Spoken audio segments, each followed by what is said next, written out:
Well, as we say goodbye to a very eventful 2016, and before we wish you a happy new year, first we're going to tell you what are the big ticket events to look forward to in 2017. For this, I have with me a panel of editors. I have Radhika Ramaseshan, political editor from The Telegraph, Virendra Kapoor, political analyst and columnist, M.K. Venu, founding editor of the Wire.in, and Aditi Phadnis, political editor for the Business Standard.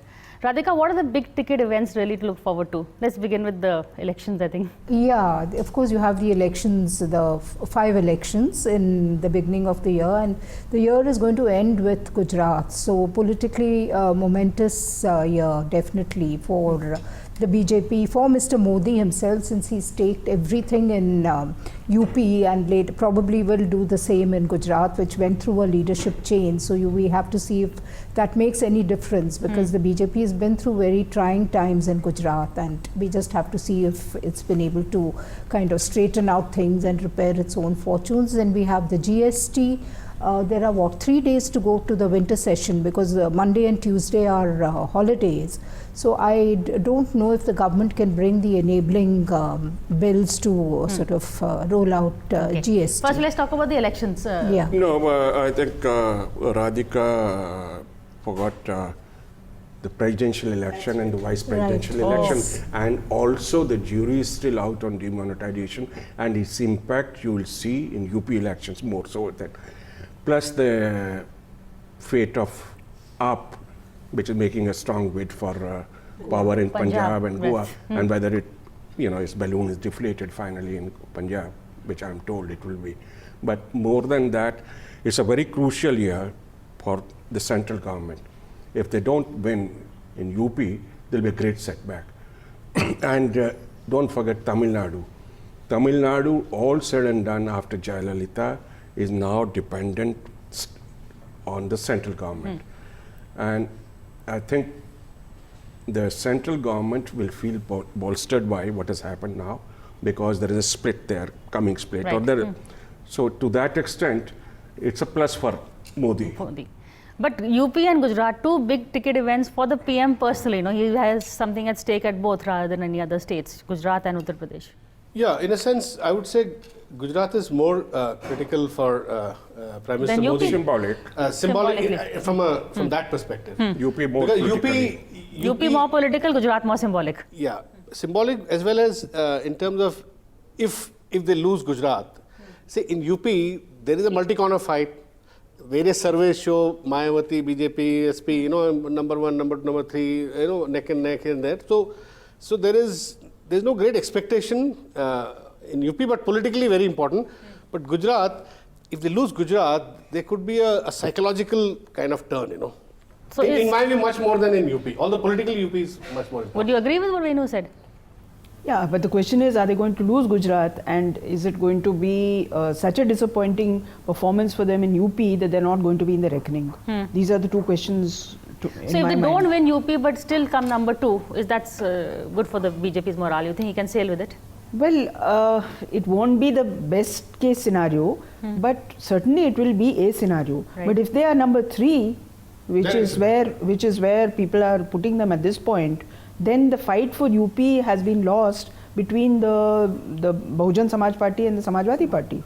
And so then it's a totally different ball game altogether. Yeah, but taking up from UP, the great hope, white hope of this country, Congress Party under Rahul Gandhi, also will see what happens there in UP, whether number 4 or poor number 4. In fact, the state of the opposition now that it's stalled parliament on demonetization, what happens to the opposition? You can very well say there is a setback or 2 for Modi, very well.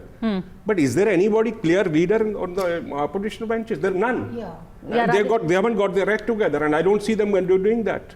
Yeah, let's talk about the opposition. I do agree. As I said, the Congress, notionally speaking, it has a lot at stake in UP, where it has been out of power since 1989. But nobody is giving the Congress, nobody is treating the Congress as seriously as they were the BJP, I agree, till a few months ago. I agree with Aditi. Now increasingly it looks like a fight between the 2 regional forces in Uttar Pradesh. Yeah, because there is a feeling that the BJP has not been able to get its act together, tried mobilizing the Dalits. That whole strategy went aground after the Una episode and Rohit Vemla's suicide and various things. Then they've tried to mobilize the OBCs. They may succeed, they may not succeed, because the OBCs as a community have never consolidated behind a party. I mean, rarely it's happened, you know, except in the last Lok Sabha elections. So somewhere the BJP's caste coalitions are also not falling in place. So Yeah, but we just Mayawati have has to been see. hurt by demonetization if you go by the anecdotal evidence that you come across meeting politicians.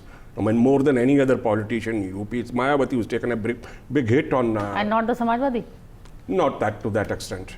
But a little more on the opposition, you know, not just UP. What is at stake for the opposition here, you know, in terms of the political elections? See,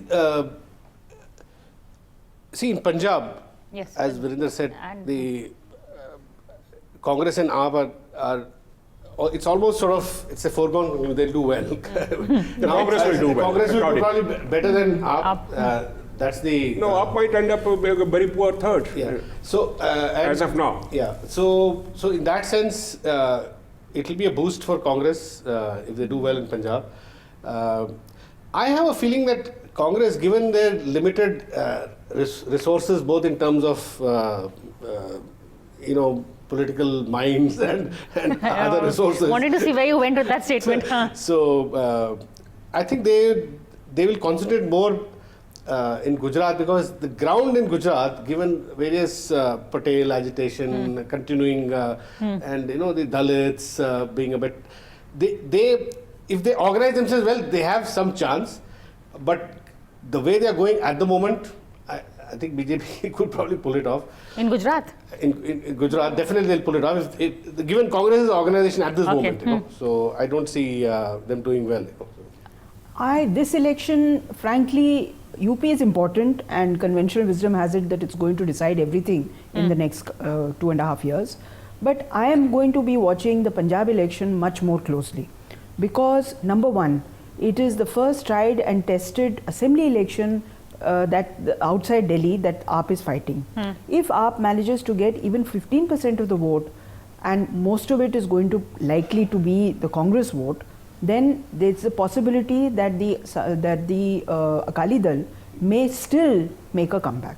That's interesting prediction. Yes, really. Yeah, that's, Yeah, all of us are not ruling it out, Radhika. yeah, I even don't I rule don't it out. rule it out at all. I rule it out completely. I don't. But I- of course, there's heavy anti-incumbency against There's the huge Akalis. anti-incumbency. Yeah, Huge but the anti-incumbency, as far as Punjab is concerned, the BJP will do poorly. Yeah. Akalis will retain more or less their base, and which will be reflected in the number of seats. Whereas of late, Kejriwal has lost out completely in the last 6 months, because now the message has gone round. The man just knows nothing except street politics, and they're not delivering in Delhi. So the Captain Amarinder Singh is sitting pretty.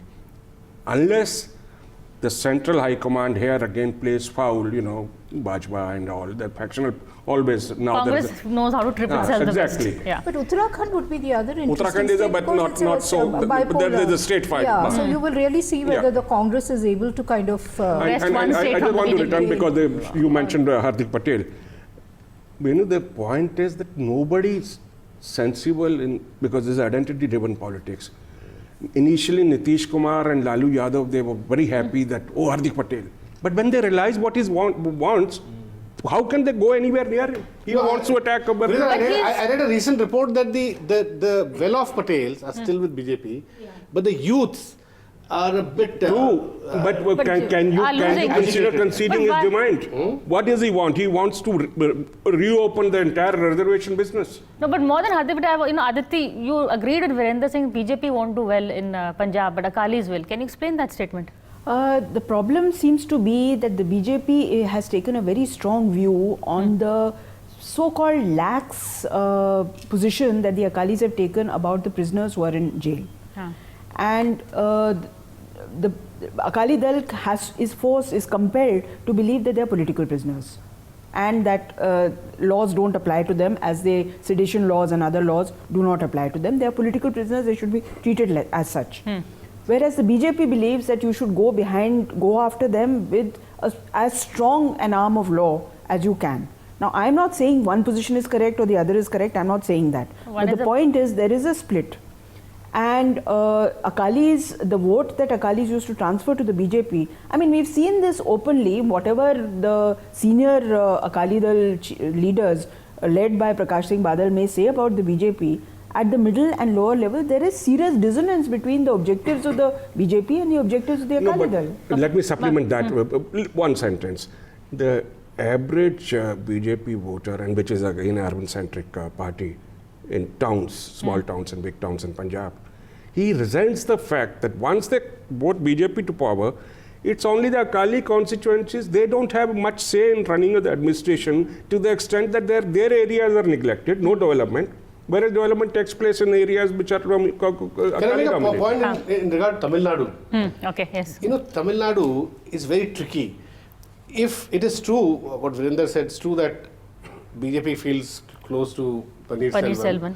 That was always not famous. But if they... No, I never said that. Either way, whether DMK tomorrow replaces, the center has now become more crucial. Sorry, Venkaiah Naidu said that they're close Never to, mind. ideologically close to... She's saying it better, that they can be manipulated more easily. Listen, This always happened. No, I'm saying something else. I'm saying that if BJP gets too aggressive, and if the Tamil Nadu voters see BJP as interfering too much in the AIDMK politics, then the gainer will be DMK. That's the point. All that I am saying is the wait and watch for center is the best policy. Those chaps are in any case willing to do business with you because they have to. You're right. I agree with you. Exactly. I completely. Wait and watch is a great policy. Wait and watch. But I don't think Amit Shah, given his DNA, he's not a wait and watch type. Yeah, he's not. He will be proactive. And you already You have some hope that BJP will strike the roots there overnight. No, they can't. roots. I'm not talking. I'm talking about politicking.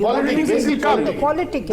The way they did in Orissa with BJD. Yeah, they're not going to strike roots in Tamil Nadu. No, I think there's a difference between tactics and strategy. Yes, What is the BJP strategy in Tamil Nadu? The strategy is to strike deeper roots, but what are the tactics? What will it be forced to do on GST, where Tamil Nadu is the biggest concentration of They will cooperate with the government in Delhi. This is the... Under Jayalalitha, they didn't. By the way, on GST they were After Jayalalitha, whoever is there will need the crutches. One statistic, out of 188 seats that BJP fought in the last assembly elections, they lost deposits in 184. No, but more, the presidential election is also what you had talked about. Yes, the presidential. And you see Advani making a strong bid. I don't think it's going to be taken. No. The trust deficit is a bit much, I mean, and not that's, after what he said. Yeah, that's about absolutely what he's.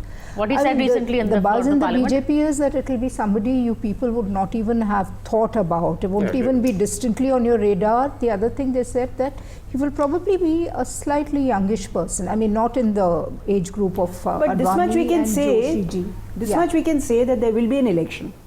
That the president will not be chosen by consensus. Yeah, I think this much is very clear. Definitely we can say that. Absolutely, the and there will be an election, and I think after Tamil Nadu, the BJP again has an upper hand, and UP will contribute. UP will decide what happens. But will it be a BJP? I want some BJP people to talk about Sumitra Mahajan as possible. Sumitra Mahajan has been doing the rounds. That's why Radhika Singh will be surprised. But it can be a figure like Abdul Kalam. You never know. What about Nandan Nilekani? He's making a bid. He's been really talking the government's line. Remember, he contested on Congress. You know more than I do. I'm sure Nandan Nilekani is not interested in becoming Rashtrapati. There is always a candidate. Nandan's boss in Infosys is always a permanent candidate. So will it be an outsider? Maybe not Nandan. Always there. Will it be an outsider or will it be someone from within the converted? No, I don't think it will be an outsider. I think it will be a BJP person, because I think the internal calculation in the BJP is that they have reached the pinnacle of what they could have reached in the last Lok Sabha election. In the coming Lok Sabha election, the number of seats they're going to get is only going to drop, and they need a friendly face in the Rashtrapati Bhavan who will be able to hold their hand and endorse much of what they are saying. Having said that, do they see the present president as being a friendly face or not? I'm really not sure. I rule out a second term for him. Yeah. I don't think that any sign. I have a feeling that Modi, Prime Minister BJP may propose a Dalit candidate, which will be difficult to oppose. other people. No, even then they'll oppose. So They will what? oppose. They may put They up put- they another might Dalit oppose it. candidate, even if they put up a tribal or a Dalit, yeah. because we've not had. Well, a it depends tribal on president. numbers. I Yeah, don't you want think to the finish numbers are or going to work in their favor now. You don't agree with Dalit? So no, it could be Dalit, it could be somebody be else, but anybody. it will be a person who the BJP will Be comfortable feel, with. feel empowered with Absolutely. in place. Yeah. Right, legitimate and ambition. Therefore, yeah. So therefore, it could be anyone. But the president will be there for a purpose. And that, okay. So that, I think that objective needs to be kept Nobody silent. So it won't be a Nobody is in ceremonial politics figure. for It charity. No. President and vice president will be from the do you really Parivar. think ranks. that Parivar. Vice President, of course, they have a Another majority. term? Vice President, there shouldn't be any problem. You think Pranab Mukherjee could get another term? I don't think so. No, No? I rule it out. So if Pranab Mukherjee is master politician, he thinks nothing of criticizing the party that he belonged to and on policy issues, and if he meets the purposes of the BJP, knowing that it will be very hard for the Congress to oppose Pranab Mukherjee and very hard for the rest of the opposition to oppose Pranab Mukherjee, including Mamata Banerjee, then yeah, okay, let's keep that window open. Yeah, but that will depend on the numbers in the Electoral College. No, everything depends on the numbers, Kapoor But sir, I think the way things are, Pranab Mukherjee, just now nobody is considering him for a second term. Well, we need to take a short break, but after the break, we're going to be talking about another big event that happens every year, but this year we'll be looking at it more carefully, the budget. So stay with us.